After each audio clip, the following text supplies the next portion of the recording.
CEO East Africa Magazine, the voice of business, leadership, and impact.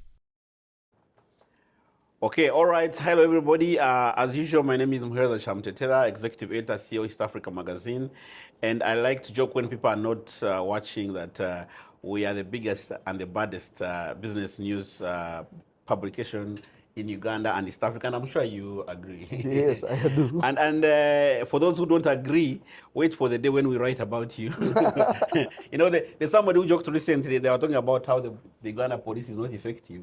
And the cop said, well, you may say so, but wait for the day when we are looking for you. That's when you'll know how good we are. So today with us, we have one of the, I like to think of him as one of the greatest sons of Uganda, especially given what has been happening recently at Absa Bank.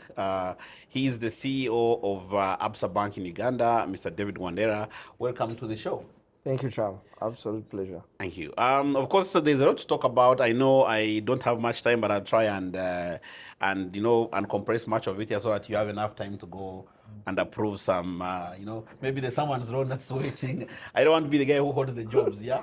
So I think one of the key things that we just go straight in here. One of the key things that that strikes me that you are not one of those loud guys, whom we see around, making a lot of noise, the so-called celebrity CEOs. But I think looking at your numbers, your first year numbers, they really made quite a loud statement, at least for me.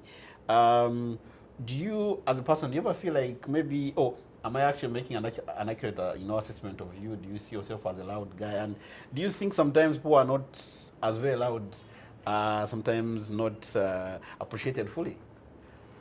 Interesting. I like to be in the background. I was telling somebody that if I could be invisible, I would be happy being invisible because I want to be quiet but effective at what I do. Be quiet but effective at what I do. I think the loudness may be part of the personality trait and the desire and what makes people come alive. Different people operate differently. As a leader, I must say that we get appreciation from different parts or from different areas or from different circumstances. Whereas others might want public praise, others get self-satisfaction in overcoming an obstacle, climbing over a hill, doing a task. When I turned 45, 3 years ago, I decided to run 21 Ks. I used to run when I was younger. And everybody was like, but you have not been running. I said, yes, I've not been running. I just needed to remind myself and check if I still had it. And my wife told me they were waiting. It was one of the Absa runs. They were waiting and they were wondering. My phone was off. They were like, what has happened to the man? Yeah. But I eventually made it, aching and crawling and screaming and to the end. But for me, now that is the satisfaction. Okay. That is the satisfaction. I had a target. I wanted to get over it. And I struggled through it, thick and thin to get over. So I don't think about appreciation from a public point of view, but rather from the quiet moments where Cham, you call me and say, man, well done. Yeah. You did this, that was really good. Oh, thank you for answering this call. Oh, thank you for sorting out this person. Small things, yes. So how do you, I'm sure now that you, was from ED, working and crunching the numbers, and now you are in the full face of it. How do you, I'm sure your comms team they keep on going, there's this, there's that, we should do this, do that. So now how are you beginning to reconcile that with you? Because I'm sure now as a CEO of a number 3 bank, maybe I know you'll be going to number 2 very soon, you never know. How do you reconcile the fact that you need to be the visible expert, represent the bank optimally, but at the same time not lose who you are? Balance. Find the moments of quietness, but also find the moments where you have to step up. So ironically, those people who know me and are really close to me would not consider me shy or to step away from the podium. But sometimes, like you said, because you're a comms person, the demands are many. Yeah. The demands are many. Yes. So I do reconcile because there are times I will step into places that I would rather not be in, but I have to because it's demanded of or expected of, and because I am actually serving a purpose in being there. It's like, consider the eating of the vegetables. You don't like the vegetables, you want to eat only the meat, but you have to eat the vegetables because they are good for you. So it's finding the balance between the public limelight and the moments of quiet where you step down, you meet up with your old high school and university friends and joke and laugh and away from the light, you know. So finding balance. I also like nature, so I like to get away, go to visit the national parks and things like that.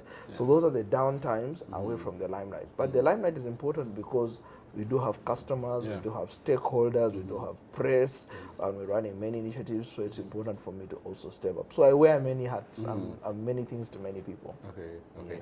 And away from the, I mean, we get to talk to the numbers later, but I think for me, for the time you've been fully in charge, how would you summarize, I mean, how do you look at it? How has it been for you?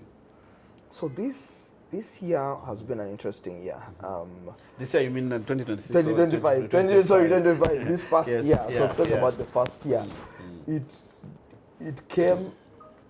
I would almost say it came as a surprise, meaning that it was not the plan. It was not the plan, and I sometimes like to think about myself as a reluctant leader. You know, they say that some people are born into leadership. Some people, leadership is thrust upon them. Some people take the leadership. They grab it. So for me, it has been one of those years where it was thrust upon me.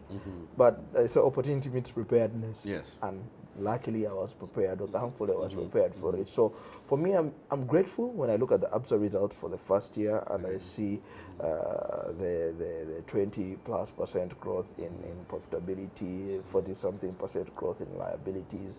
It's a year that builds someone's confidence. If somebody had any doubt about the new leadership, about the continuity of Absa Bank Uganda, about the resilience of its leadership or the ability of its leadership, I think the results do vindicate us. And what I'm glad about is that I didn't do this as me. I did this with a team.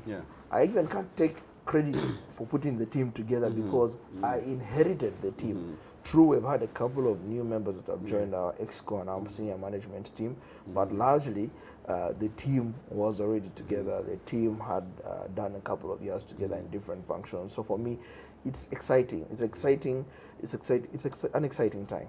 Yeah. And I mean, I know I've asked this before in a public forum, but I must ask it for my own personal reasons. A couple years ago, there's a time. Some people seem to be propagating a certain narrative that our brothers in Kenya, you know, they are so good at being leaders, and actually that one Kenyan can do a job of 6 people. And I remember having an argument in the newsroom when I was at the Monitor, and I asked the question that if they are that good, how come their GDP is not 6 times bigger than ours, you know?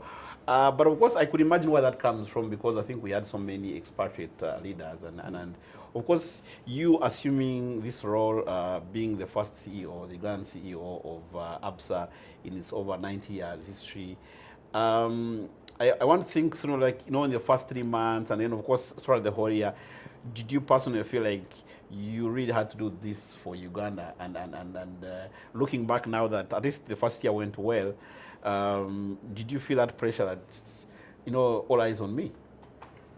So I like to think about it, and it's interesting that you talk about the different nationalities. Someone says we are prisoners of geography. You know, when I go to Kenya and I tell people I'm Wandera, they greet me like I'm them because they're like, hey, where you go? You're one of us, you know? And I'm like, yes. I said, you know, the border separated or was drawn between 2 parts of our village. I have relatives on both sides.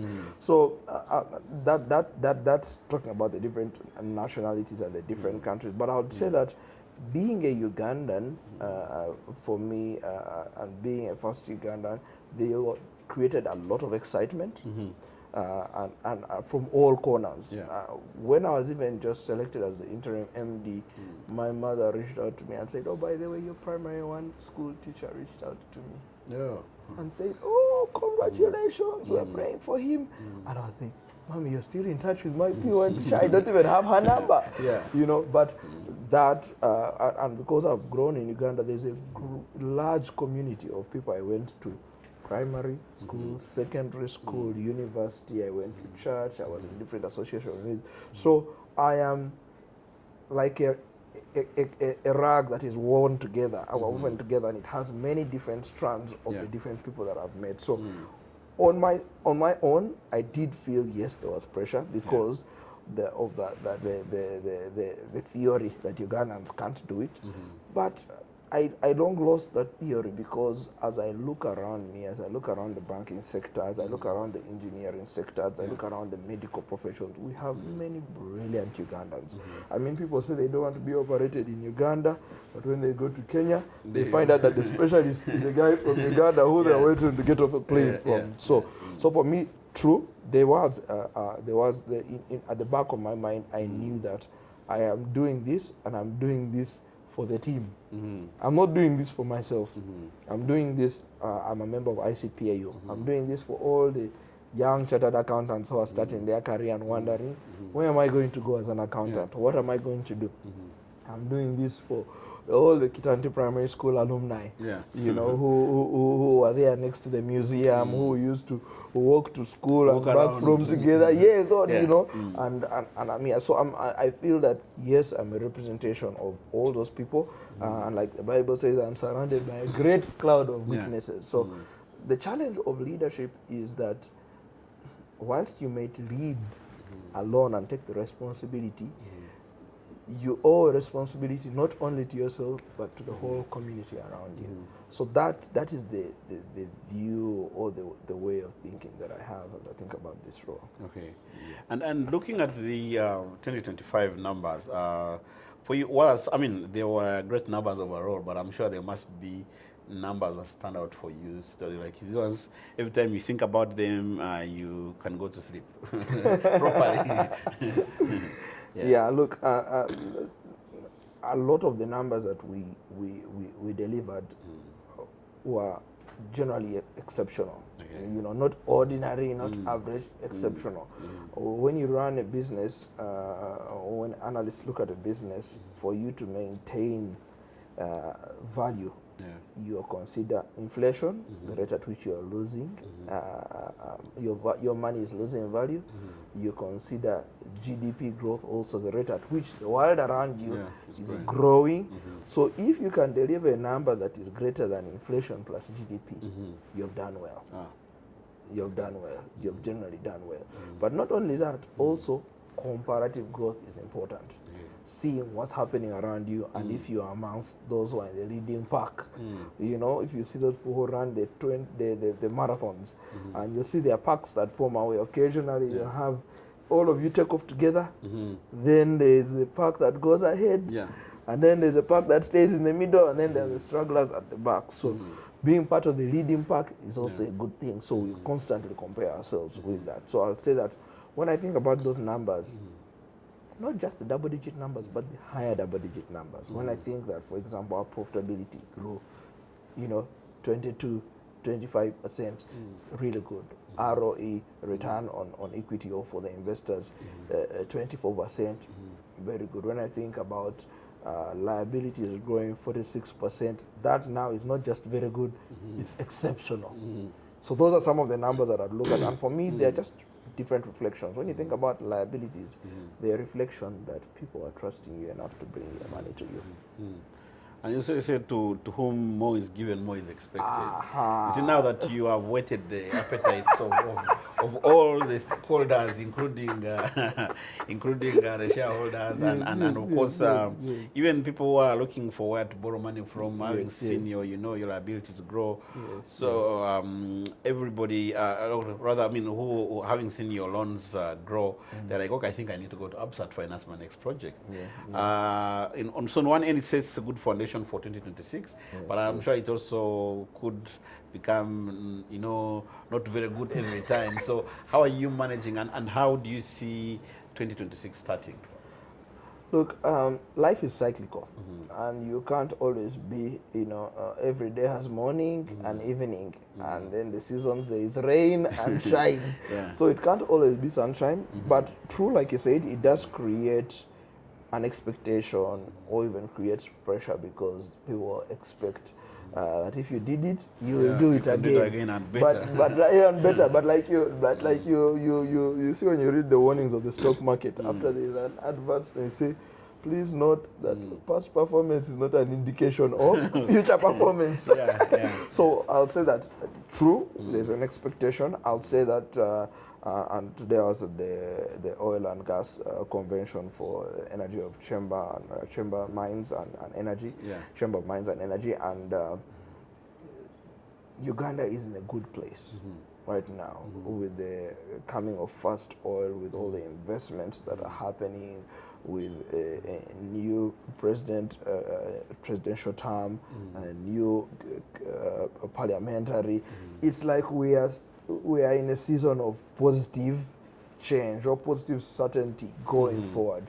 And from what I'm seeing, despite the risks and the geopolitical risks that are always going to exist, what we are seeing in the Middle East, what we saw in Russia and Ukraine, Uganda is in a fairly good place, and we are seeing that in the amount of activities that are coming through. We are seeing that in the positivity around the industry. So I am very optimistic about 2026. I think everyone will be massive. Very massive. Yes. And amidst all that great, the optimism and the opportunities, I'm sure there are some things you do so well and some sectors you do so well better than the rest by virtue of your, of course, your long history in Uganda, the balance sheet, but also the greater Absa group. And I mean, I've talked to Kenny, and I've seen many of the pronouncements, and I know that Absa is quite ambitious. So addressing the stakeholders out there who want to do business with you and everything, what would you say amidst all these opportunities are some of the things that you want to do with them, but also that you do, maybe I could say, better than everybody else in the market? Yeah. So and thanks for that question, Cham. It's very important, because what are the sectors that are driving the economy? Where is the opportunity? Where is the need for finance? Where is the greatest improvement happening? We at Absa believe that your story matters. Empowering Africa's tomorrow together, one story at a time, which means that we are keen to be development partners. We are keen to work alongside our partners. So for all those who are seated out there and are customers, there is no sector, apart from those that may be detrimental to your health, that we would not participate in.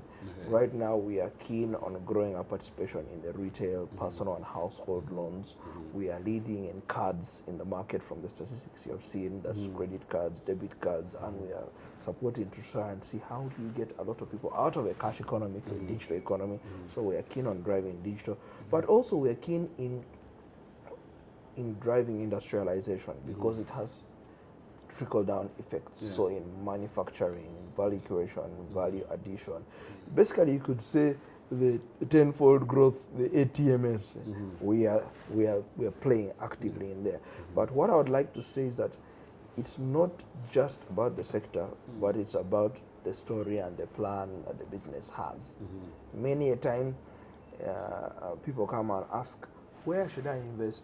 And I'm like, no, you shouldn't ask that question. You should ask, what am I passionate about? And what do I want to make work? Why? Because when the business is not working, it's that passion that you're going to need. And obviously you sense check and test all that, pressure test that to make sure that it works. So for us, I would say that we're going to continue playing in digitization, in agro-industrialization, in manufacturing, in trade, because trade is required. When you think about where Uganda is, landlocked, surrounded by all these partners, and yet agriculture rich, we can be the breadbasket for the whole East and Central Southern Africa. So that means that there are huge opportunities for intra-Africa trade. There are huge opportunities for trade, and we are there to facilitate that. So those are basically the areas I would say that we'll be able to play in. Okay, and I watched your interview with Grab a Coffee, so I talked about, talking about the risks and what keeps you awake, and you're like, no, actually, our business is about managing risk, so risk is what we do. So when you look around the economy, what are there any things you'd say that worry you a bit, that keep you awake, or chirigumite, like we like to say in Uganda? No, look, there are a couple of things that would keep any banker awake, and think about the speed of evolution of the customer. That is absolutely important, because we were talking earlier about AI and how it's transforming, how we probably have AI clones answering interviews, and data becoming a commodity and a resource. So for us as banks, and for me personally, one of the biggest risks that I see stemming out of the evolution of the customer and the moving away from cash to digital are cybersecurity related risks. How do we look at those? How do we manage that? Because now we are moving from cash in the pocket, in the wallet, under the pillow, to cash on the card, on the phone. Other people even have on the ring, and in other places even there's bio using the eye, So the question is, how are we prepared for that? With that, it's going to increase the speed of transaction, of service provision, but also the risks associated. If somebody steals your phone, it's no longer just a small tool like a capability for making phone calls. It's your whole life. You can ruin your entire your whole life. They can clone your identity. If they break that phone, they can get into your bank account, they can make transfers, they can impersonate you. All those things can happen. So the speed of change of the customer and the systems around us create additional risks. The increase in legislation around data privacy and protection means that if I go somewhere and I'm giving you my fingerprint, giving you my date of birth, my email address, how I'm worried, how are you storing the data? How are you protecting it such that somebody doesn't use it? So that's one of the risks that definitely keeps us awake. And it's clear. One of the other risks also that's more general and we can't handle specifically is obviously the geopolitical tensions that are happening everywhere. What we expect to be short-lived conflicts end up being a year affair. What thought was going to be a 4-week war between Russia and Ukraine is now in the 4th year. Strait of Hormuz we thought would be opened in 2 weeks. It has gone, and guess what? Even though it is opened fully today, the effects are still far-reaching because you've seen the palm price has gone up. It means the importation, even importation, ironically, even the speed of imports affects our coffee exports. Why? Because there may not be enough containers to take out all our coffee. And then the speed, because there are not enough ships. So all those things would feed into different areas, and that is now a real practical risk to our economy and indirectly also to the financial system. Okay. And I remember, I think, attending the results announcement of must have been 2024. There's a lot that was said about hedging and helping clients managing risk. And I think you don't only manage risk on your side, but because of the data and the insights and experience, and of course, and tapping into the group expertise, you have quite a number of solutions that could help clients at least manage through this, because there are a lot of things happening and some of them we don't see. There's a guy who's doing something out there. He didn't have a full grasp of the issues happening around them. So maybe quickly, if you could take us, what are some of the solutions that maybe as Absa you have that can help clients manage through some of these risks? So when you think about the risks a business faces, they could be a liquidity risk, in the absence of cash. They could be market risk. Market risk could come and translate into, and market risk means volatility in prices in the market that affect your business, and that means that from the risk management solution, we will help you even on your liquidity, manage the cost of your liquidity. If you are going to build a project, you're going to borrow money, you don't know where the price is going to be. we can help you manage the uncertainty around that interest rate. If you are a coffee exporter, a tea exporter, you're going to export a coffee and you don't know where the exchange rate is going to be, because when you're going to buy, you say dollar eriwa, and then you get, and then you calculate. We can help you manage that. And whenever I talk to people around risk management, I'd say that risk management exists so that you can focus on your core business. So our solutions can help you manage pricing risk. They can help you manage liquidity risk, volatility in interest rates and exchange rates. All those are available through our broad experts to basically help, a broad range of experts to help a business manage that volatility. And look, you can never always 100% manage risk, but even if you just mitigate it, it makes a whole world of a difference between staying solvent and operating and winding down. So so that's basically what I'd like to say. And as a first-time CEO, I mean you haven't gotten so used to being a CEO, so you like still associate with this question. I mean, as a young employee, I used to think that CEOs they just go for cocktails and make big speeches and things like that.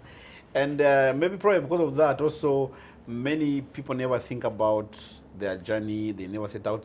You wake up, you go do things every day, and maybe one day you'll end up being a CEO. Maybe you'll not or something. But now that you're there, and I think you've had a chance to look back at your journey, if you were to write a letter to yourself, say like 20 years ago when you're just starting out, what is it that now that you know what you know, what would you tell your young self? Maybe to help you guide your journey better and probably even accelerate it more. Yes. Yeah.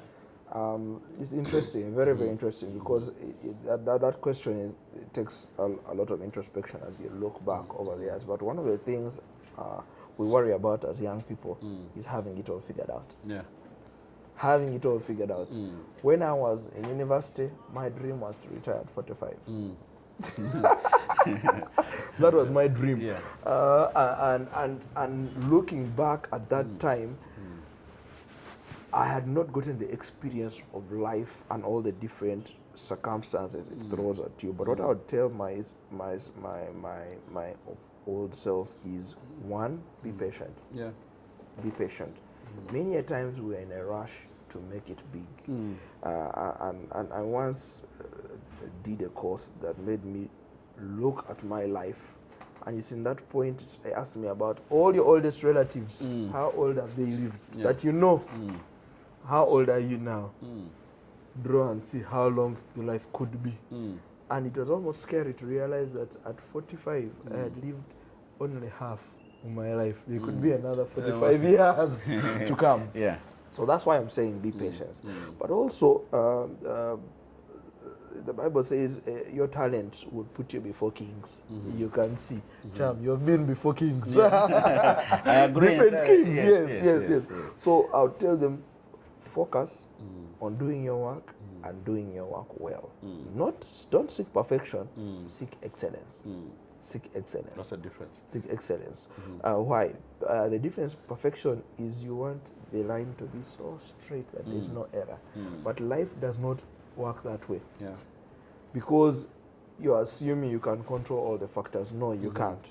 And some of the, someone said once that you will die on an ordinary day.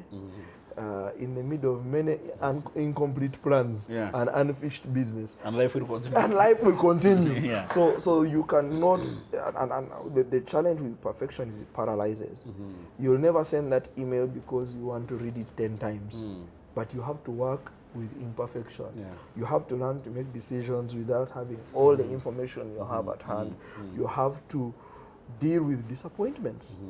Some, not even, majority of which are not part of your making. And then also be open. Be open to experiences. Be open to learning. One of the things that I am grateful for is that I was always curious. Always curious. And even though we grew up at a time where they would say, don't talk, don't shout, don't run around the house, go away when the visitors are here, or things like that. We were not stopped from being curious and learning. And that's one of the things I had. So I'll say, don't stop learning. every day I am learning. Even now, every day I learn something new. Don't stop learning. Why? Because it's on the foundation of those lessons that you become a better person, you become a better employee, you become a better friend, you become a better son, all those things on the back of that. So you don't have to figure everything out. There are people who are 40 and don't have it figured out. But if you think that your life is going to go till 90, you still have time to make the right decisions. One step at a time, just making each choice, they're trying to make the right decision. One wrong decision in the past doesn't mess up your life unless you're dead. You can always come back. Yeah. Okay. And in line with that, I'm sure you worked with in the past, and today you manage a vast team of Gen Zs, young people. There's a diversity of opinions about working with young people. Some good, some What is your experience working with young people, and maybe what has it taught you as a leader that, in terms of lessons that you think you can share with other leaders who are probably struggling with working with young people? Working with young people, and I like to associate with young people. Now I understand how. Including young, I believe you must be having young children as well. Yes, young children. Yeah. Is that many times we grew up with strict parents who always said no, don't. Now what I'm learning is that the Gen Zs are quite open-minded. They're quite open-minded. Some of them may not have the resilience that we do have from having grown up in tough times, but they also don't have the shackles of our thinking. It has to be like this. This is the only way it has to be. No, they think outside the box. Somebody once gave me an interesting example of paper that was cold, and somebody wanted paper to print, and he sent a Gen Z and said, bring me paper, knowing that the paper would get cold, and when it's cold it sticks together. The Gen Z brought a whole 30 sheets of paper, and this guy was so shocked. How comes the sheets of paper are warm? Yeah. And he says, this is quite interesting. And the Gen Z said, because when they are cold, they always stick in the machine. So I went to the photocopier and I photocopied blank sheets. So they think outside the box. In ways, I kid you not, we would never ever think.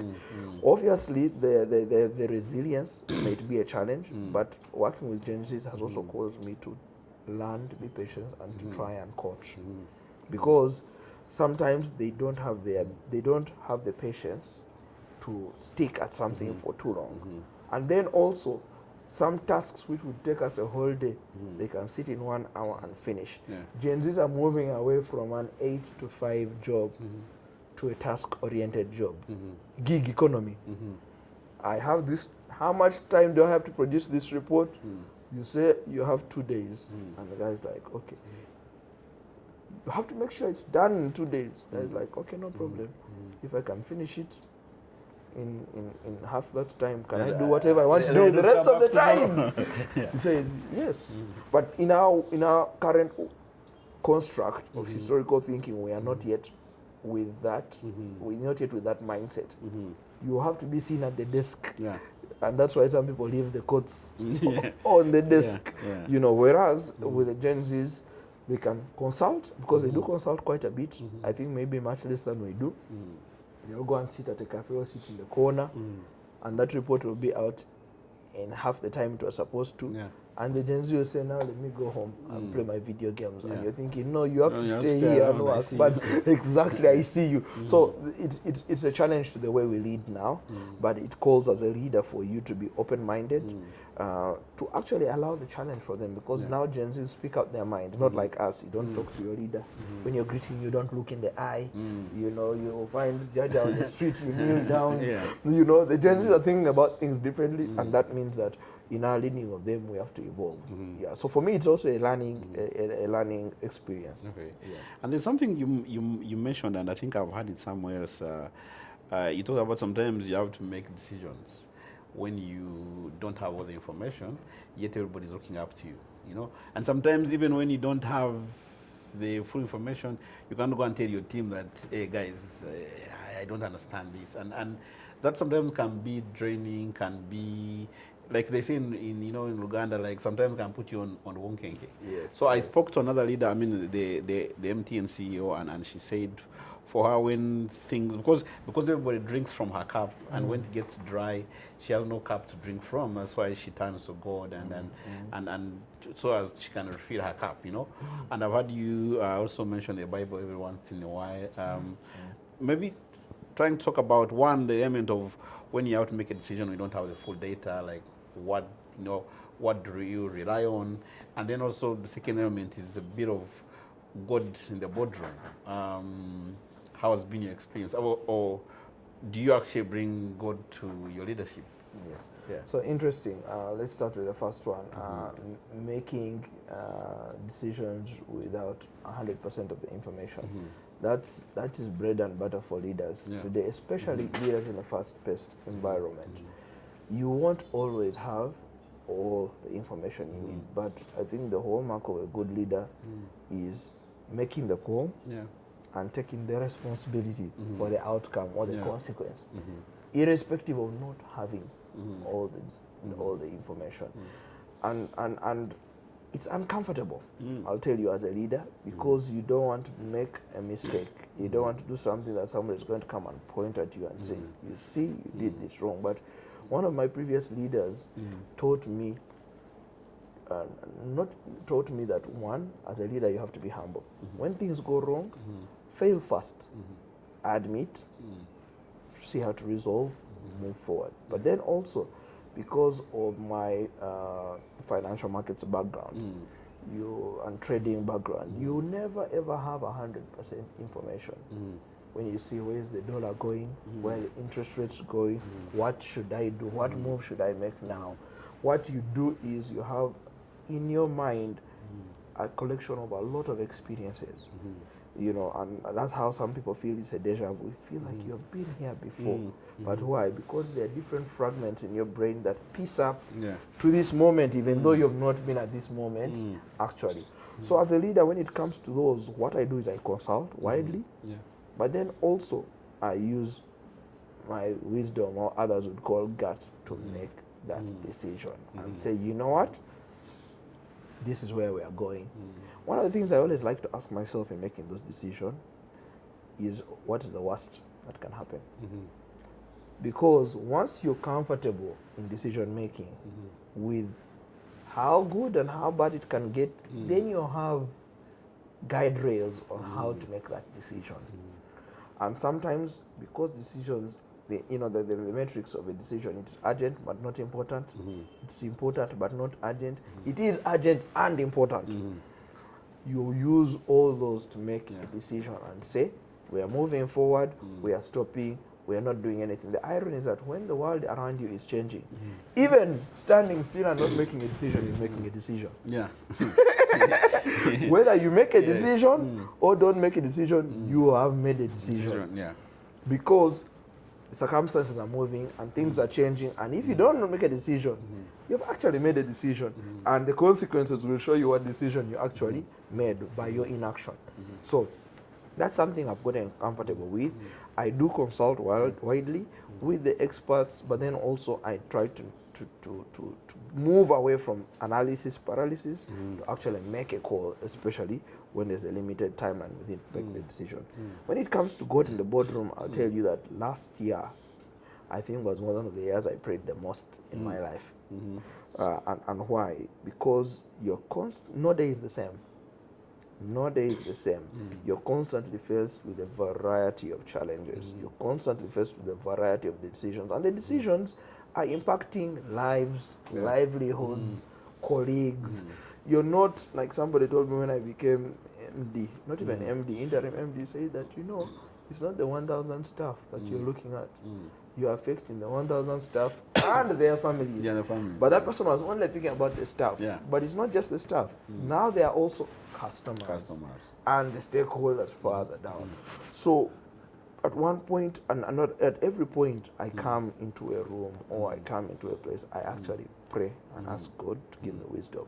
Even when I'm stepping into a meeting, even when I am reading through a memo, even when I am checking through my emails, I constantly ask God, and I'll credit that to my upbringing. My mother, single mother, raised me, God-fearing, and I am here because of that. I can say that I am a product of all those years of prayer, of Sunday school, of learning how to do devotion and things like that. So for me, that's a real live thing for me. I may not go, you won't find me preaching on the corner or giving sermons. You know, I'm not an elder in my church or have a senior leadership position, but God is active in my life every day. You know, through. Does that help make you sleep better? It does. Okay. It does. It does help me sleep better. Why? Because as a Christian, you learn about the sovereignty of God and that you cannot control everything. You really can't control everything. Yeah. Even your life and the heart that's pumping and the blood that's flowing through your veins, out of no action of yourself or a fault of somebody else, it could stop right now. Yeah. So that appreciation of God's sovereignty and your vulnerability and simplicity as an individual, for me, is humbling. I can't stand there and say, Nachikoze, it's me, Ndigumite. No.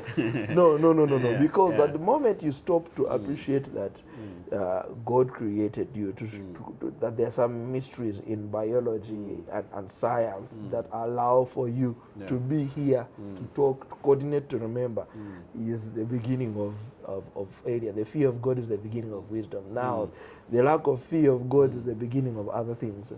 Yeah. And I mean, watching your past interview and again listening to you speak, there's that element of my mother. and I've done a couple of many other interviews where many people talk about the impact their mothers had on their lives, especially the single mothers. There's only one interview I did where the children, they talked about their father so glowingly.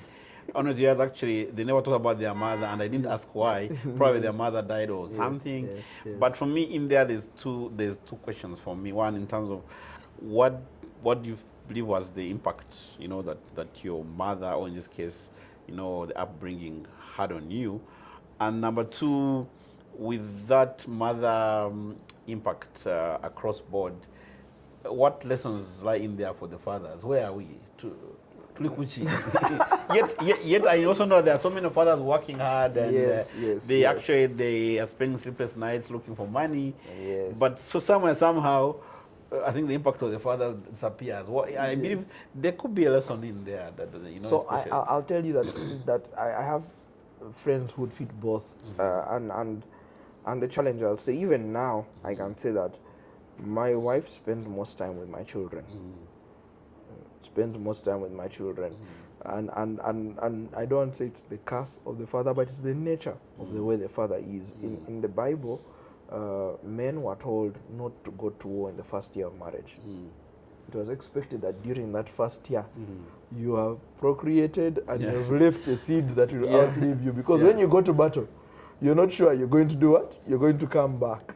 And men are constantly on the battlefield, and sometimes, not all times, their relationships do suffer. But I must say that when you think about my life, it's a exact picture of that. My dad passed away when I was about 11 months. My mother raised me as a single mother, and I do have fathers. I may not talk about them as often, but I have a number of fathers, not one, but like 4. My uncles who were close to me, who took me through significant life moments. The first time I drove from Mombasa to Kampala, I did that with an uncle of mine. That's like a life-changing experience. I was 16 years old. Just doing that whole journey and experiencing it. I went back and did that journey myself about 8 years later. My first job, the Bank of Uganda, I took a week off, and the same uncle who had sent me, who had gone with me, now sent me to pick up a car, and I drove that trip solo. It was a reflective year. I think it was 2003. You are listening to Mos, Issa, Nameless. Those were the guys, and there were cassettes in the car.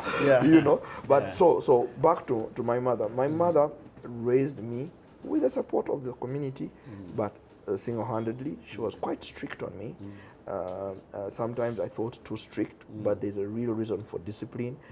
We used to stay in what was called Kitante Courts, where where Pearl Towers is now. I think it's Pearl Towers. And every morning before school, she would put me on the road. We'd do road work from Molago roundabout to Fairway, golf course, and back. I hated it, but guess what? It taught me discipline and many other things. You know, it was tough. So I am a product of all those things, and I must say that she's called Aboli. I'm proud of you, and your fruits have your fruits have been born through me. You know, of that hard work and labor. So that caused me to be who I am. What's the future for the fathers? Look, the challenge is there. We are working, we're trying to provide for the families, and maybe sadly sometimes we are not as feeling and relational. So the challenge is that we need to create time for the children. Time where we bond, where we build those bonds. We may not, so the women don't actively go out to say they're going to build the bond. It's just the nature of the fact that they are there. They are there when the children are sick. My daughter was sick actually 2 days ago, even last night, and it's my wife who was with her. I was with her also, but my wife was with her all the time. You know, and we're in hospital, and she's there holding her, dabbing her down with a hot a towel to keep the temperature down. And basically now it's in those moments that the bonds are found much closer with the children. Doesn't mean there's no part for the fathers to play. There is a big part to play, because even though we're out there earning resources, life is not just about money and cash.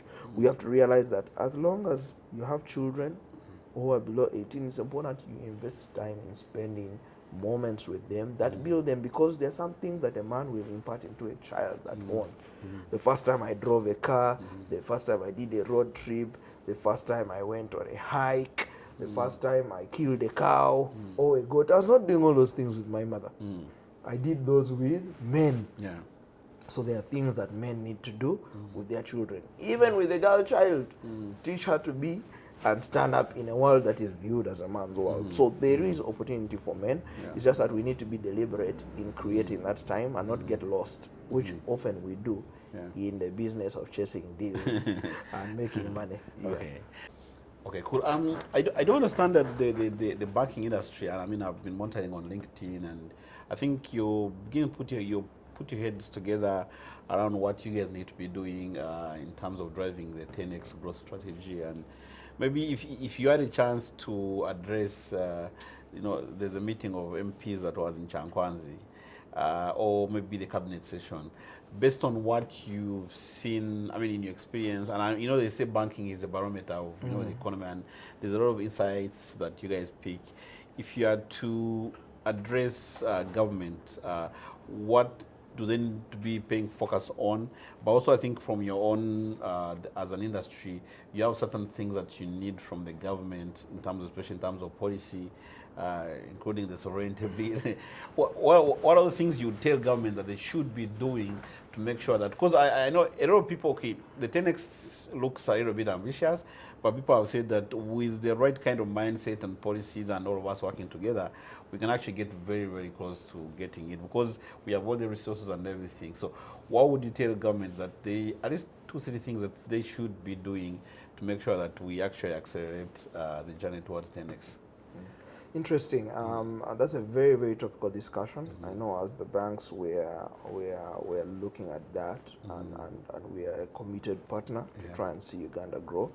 One of the biggest challenges, challenges and an opportunity we saw, is that for Uganda to achieve 10x growth, there has to be a significant amount of investment brought into the country or into the economy, because whatever is invested has a ripple effect, and if it's put in the right enterprises, it would grow. So one of the challenges I would put to government as we think about 10x growth is, how do we create and sustain an environment that allows for inflow and outflow of capital into the economy. Right now, like you rightly said, the sovereignty bill shackles 10x growth. Why? Because we have a lot of idle capital seated outside Uganda with investors that wants to come and help us, that wants to earn a return, but in so doing helps us create value in the economy, enables the economy to grow. And if there are restrictions on or they're not the right systems and governance to allow that capital to come in, capital goes to the place where it is welcome, where it's going to earn a good return.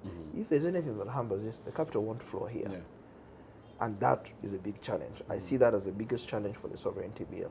Right now, when you think about how much money is borrowed by Uganda from a foreign entity, how much money we co-lend as the banking sector to enterprises in Uganda that is funded by core entities or other financial institutions, what does that mean for the economy?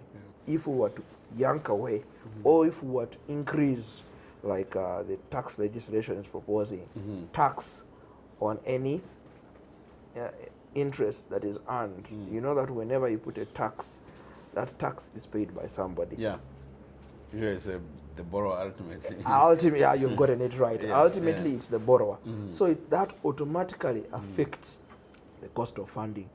If Ugandans could, let's say, get cheap financing for sustainable solar projects, for sustainable housing, for sustainable enterprises or women-led enterprises, and that capital is in form of grants or interest-free loans.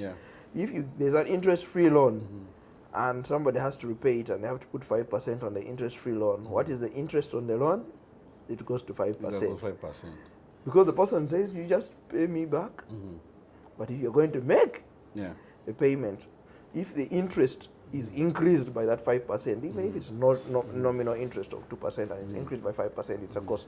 That ultimate cost is going to be borne by the borrower. So there are a couple of policies and that have to be put in place to make Uganda conducive to attracting more capital and more business and allow for more business people to come through. So that's something that we critically need to assess. I sat on the inaugural committee of the Petroleum Investment Revenue Committee at advisory committee for the Ministry of Finance, and one of the challenges I had is that we are going into the phase of oil and gas, but the law as it stands has not prescribed enough, has not prescribed directly how much from oil is going to be reserved for future generations to create sustainability.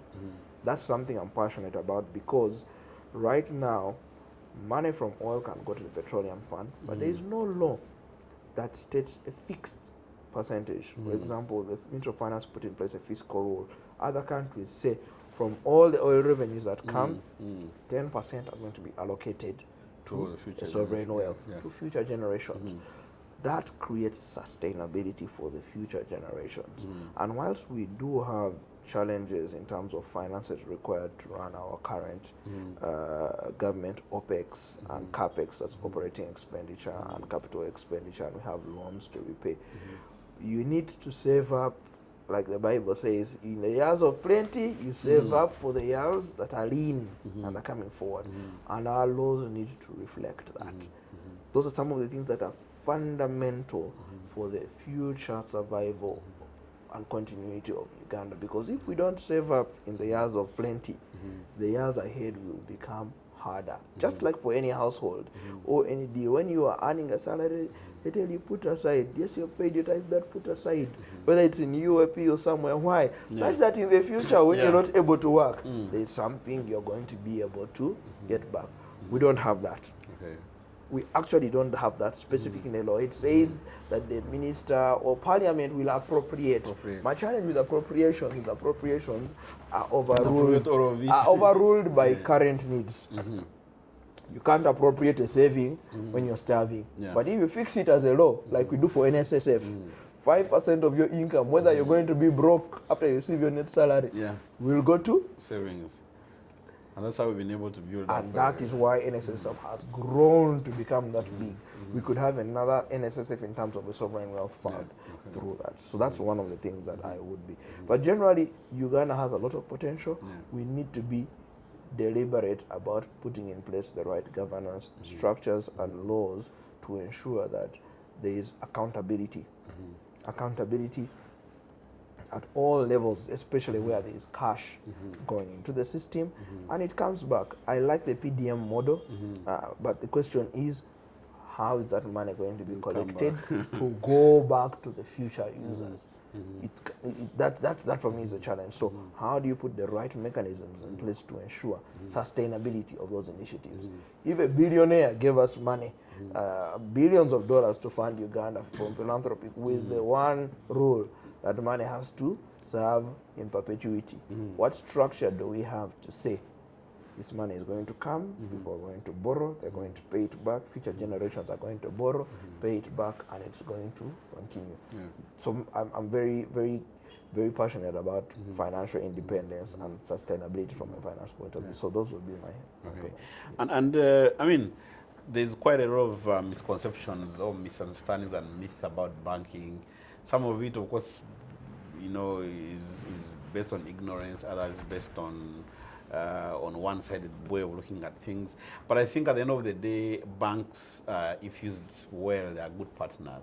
Now, in your years of banking, what are some of the tips or lessons you could share with people on how to make the best out of their bankers? You know, in terms of either getting lower interest rates than everybody else or getting better funding. So, how would you advise someone if, let's say, you are into financial advisory and you're advising themselves, how can they get the best out of their bank, especially based on how they conduct or should conduct themselves? It's an interesting question. I'd like to think, so banks are intermediaries. We are the people in the middle who join the people who are the sources of the money, who have money, and the people who are the users of the money, the borrowers. So we have a fiduciary responsibility put on us by the law of Financial Institution Act, Bank of Uganda, to ensure that we lend in a prudent manner. So many times people think that banks, you just don't want to give us money. Why don't you give us money? Whatever money we give as a bank belongs to somebody else. So we have a fiduciary responsibility. That's one of the myths I would want to bring out, that say the money we have is not free money. It is somebody else's money which has been given to us for safekeeping. And at any one time, that person can come and collect it. So we have to lend in a way that is sustainable, that if you ever come for your money, you can collect it. And if somebody wants, I can lend it to them. So that is where we stand in the middle. I would like to advise people to think about the bank as their trusted advisor. Sometimes, for example, you may want to go for a holiday and you want to take a 5-year loan for a holiday. No. Your bank should be able to tell you short-term need funded by short-term finance, long-term need funded by long-term finance. So if you want to get a house, instead of getting a salary loan, it will exhaust all your money and you'll be broke. You'd rather get a mortgage or a construction loan that is phased and things like that. So those are different ways in which the bank can partner with you. So there are a variety of products in which the bank can partner with you, but you need to have those conversations. Always consult and consult widely. Talk to your bank. When you talk to entrepreneurs, many entrepreneurs will tell you that they don't just go to the bank the first time. They consulted, they put together a plan, they tested the plan, because when you come to the bank, we will ask you about your plan. We will ask you about if the plan goes wrong, what is the plan? And that is why even when you borrow, there are limits to how much we can give you. Even if you are given security, there are limits to how much we can give you. Even if you have a 100% thriving business, there are still limits to how much, because we have a prudential role. We have to be fiduciary responsibility to be prudent. We are not allowed to lend carelessly.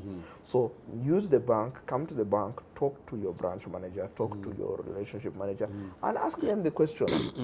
Because it's in sitting down and having those conversations that people get to understand you and then can fully support you. Because you may be trying to get the wrong product for the right business. You have the right business, you have the right need in your business, you want to import things, but instead of taking a loan that will last 6 months because you're going to import, sell, get money, you can repay. That's a trade loan. For a trader who was important, is going to say, you, instead of getting a trade loan, somebody will say, no, you come and get a 5-year loan. No, you don't need that. So it's in having those conversations and asking the hard question, is this the best product for my current need? If you ever have a banker, ask them that. If they don't answer you straight, then there's a problem. So this one I just trying to just even when you say we have some money, come and get it. Yes. If they don't ask, if they don't answer that question, then there's a problem. Okay. And in terms of, I mean, as we get towards the close, in terms of leadership, have you had a chance to think through and say, okay, this is my leadership style, this is my leadership playbook, these are my values. If I am faced with this, I will do this because this is how I look at things. Is that something you thought through, and if yes, what is that? So I've thought through that. I have not written it down because it's a part and parcel of who I am. Someone would say, what are you? Are you a democratic? Are you an autocratic leader? You know, where do you fall? I would like to say that I am a mix of many leadership styles. But one thing is that I believe in excellence, so I don't like to tolerate mediocrity. I believe in being honest. Speak your mind. I believe in open feedback. Speak, get criticism, come back and change. So I believe that as a leader you have to be open, but also I believe that you don't have all the answers as a leader. That is why I have a team. When I know that I have an issue that is legal, I want to say that I know the best route to go when I have a head of legal. When I am trying to, even though I'm an accountant, by the way, a chartered accountant, I will still default to my CFO because that is what he does every day when it comes to financial issues. So I lean heavily on my leadership team when it comes to making leadership decisions and guiding the way in which should go. You and I take the responsibility. I may consult widely, but I'll still take the responsibility for the final decision because ultimately I am the one who has made the decision, even though I've consulted with A, B, C, D, and E. Okay. Yeah. And thinking of the banking industry landscape, it's changing, and you see a lot of moves in the industry. I have an account with a certain bank where I've never walked into their branch. They called me on the phone, they brought me the card. When I have issues, we engage online, I do my transactions, and now that bank is about to bring me to you. Although I have another account, I'm just wondering what will happen now or whatever. And for me, that tells you something about how the landscape has changed over the last 10 years. When you guys are there in your meetings and strategy and looking, where are we heading in the next 10 years, you think, especially in terms of the convergence between, digital, the mobile phone? And somewhere I've predicted that one day I won't be surprised if I hear maybe, for example, Absa Group and maybe Safaricom have merged somewhere or have merged certain units of there, because I see there's a lot of convergence every other day. I think about it, and I know monitoring the airwaves, I saw in the last 6 months or so there were a lot of meetings with all the big banks happening with MTN, Momo, and Airtel. So looking at what's happening, what do you see the next 10 years going? We are definitely moving from physical to digital. Right now, we are phygital. Physical and digital. The question is the percentages. Uganda is still largely a cash economy. But if you travel to Asia, they don't even use cards anymore. For us, we're trying to get people to use cards. There are certain places in Asia, they don't use cards. It's the phone. It's a virtual card. Everything is virtual. Or there's a chip in your finger and you tap, or in your palm. Yes, so the future is definitely going to be digital.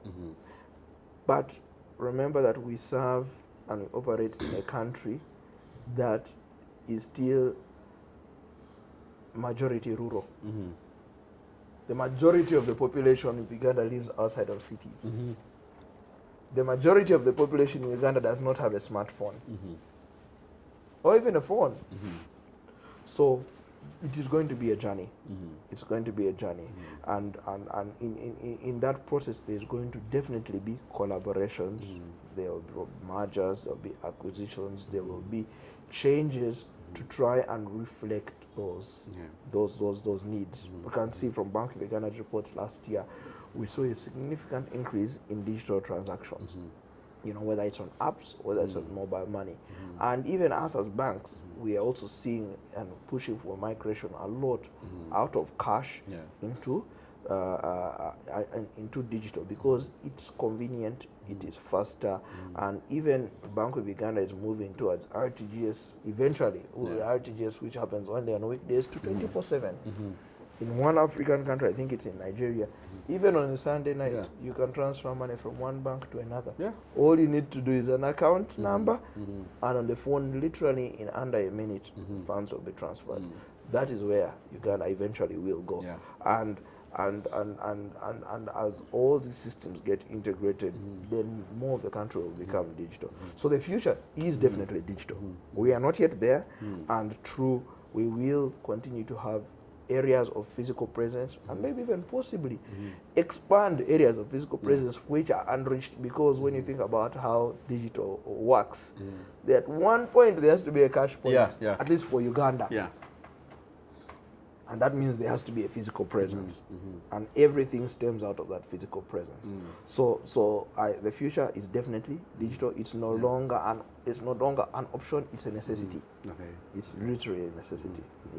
And the last question here is for me. I mean, I'm asking this both as a parent, but also as a journalist. When we see a lot of these things happening, as a parent, I can't stop worrying and asking myself, what is going to happen in terms of the talent needs 5-10 years from now.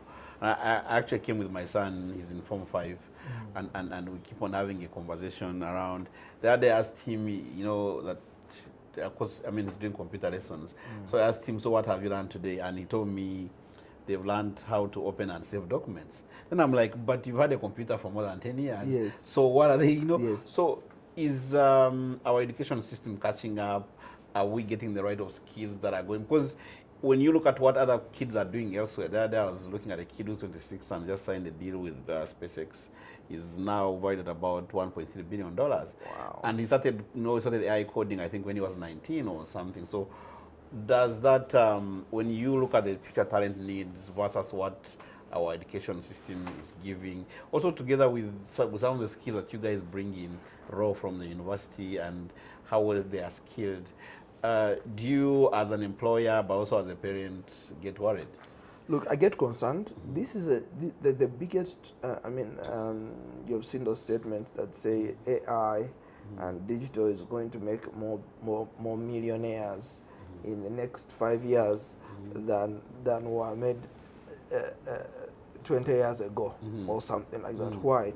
Because a lot of the things are now becoming digital. And now the skills, the question is asked, what are the important skills? What are the skills for the future? Fundamentally, we still need to have engineers. Fundamentally, you still need to have a chef. Fundamentally, you still need to have a gardener. Yes. So the buildings are not going to build themselves. Yes. But for many parts of the economy, it's going to be important that you see the interaction between the skills that need a human being and the skills that can be done by technology. Before you needed a teller, then you needed an ATM. Now there's an intelligent ATM, and now you're going to get away from the ATM because you don't need it and you have a card. And we will get to a point where even the beggar picks out a post and says, tap here. We're not yet there, but the fact is that we should be raising our kids for the world of the future. not the world of today. So remember, we went to Makerere, we all wanted to do science courses. Yeah. Now, you know, we have YouTubers and TikTokers who are making more money than engineers. Not that everybody should go that way, but we need to equip. My daughter goes to school and they were teaching her robotics. I'm like, what? Because guess what? As they go into coding and AI, you walk into malls. I was in a mall in Singapore last year, but one, and the mall was being mopped by a robot. Not a person. Yeah. The robot was going all the corners, and I was like, my goodness, what does that mean? Obviously, that works when there's a building where there's tapped water, where there are no stairs. Has been planned into the whole. Exactly. Yeah. So, but that's the way of the future. So that means that we need to raise our children with a hybrid. I want my child to be able to code a machine, but I want my child also to have survival skills enough for them to kill and defend a chicken. Yeah. You understand? Yeah. Yes. So I'll tell you, when I take my daughters, I take them to the village every year. I made sure they carry a goat. They see the first time my daughter saw a chicken being killed, she came and said, "Papa, they killed the chicken." And then I told her that yes, That's the the chicken that you've been eating, that's where it came from. Yeah. It would have been traumatic for her, but now she understands. Understands the cycle of life.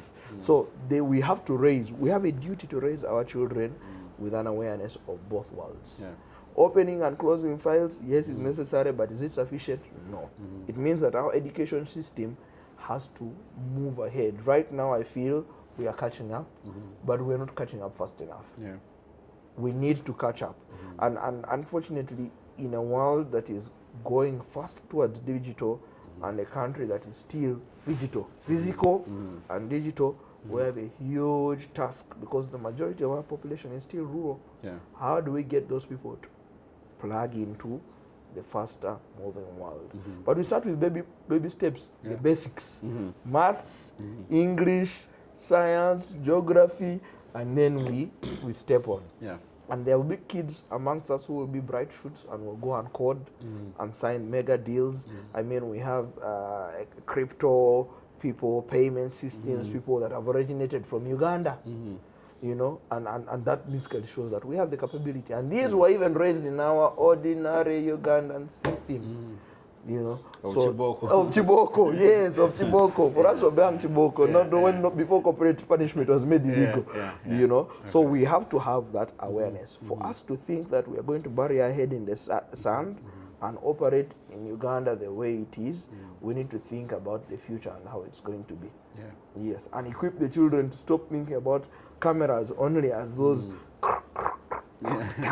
to now we're going to be doing drones and filming and teaching our children that. So the challenge is there. Okay. It's a serious challenge. Right, I think that's it all from me, unless you have anything that you feel we didn't touch. Of course, there's a lot more we could have talked about. We just need to spare it for the next yes, episode. I was going to say we need to spare it for a lot because yeah. there's always a lot to talk about. In the future, we can maybe just go and talk about in the future financial independence. Yeah. Ordinary conversations for Ugandan who wants to save and invest. What do you do? Where do you start? How much do you save? My grandmother put me aside when I just started my first job and says, "My son, are you saving?" I said, "I don't have enough money to save. I was earning 550,000. Says, "Even though you save 50,000 a month, it's okay. But start. Start. Yeah. Yes. Okay. It's not about the amount. It's about the consistency." Okay. Yeah. Yeah. Great. I think that was very nice. We'll end on that note, and we'll go to start to end. Yes. Which we are doing now. True. Yeah, great having you, and looking forward to the next one. Absolute All pleasure. right. Thanks a lot, sir. Follow CEO East Africa Magazine across all our digital platforms and stay connected to the conversations shaping business, leadership, and impact in Africa.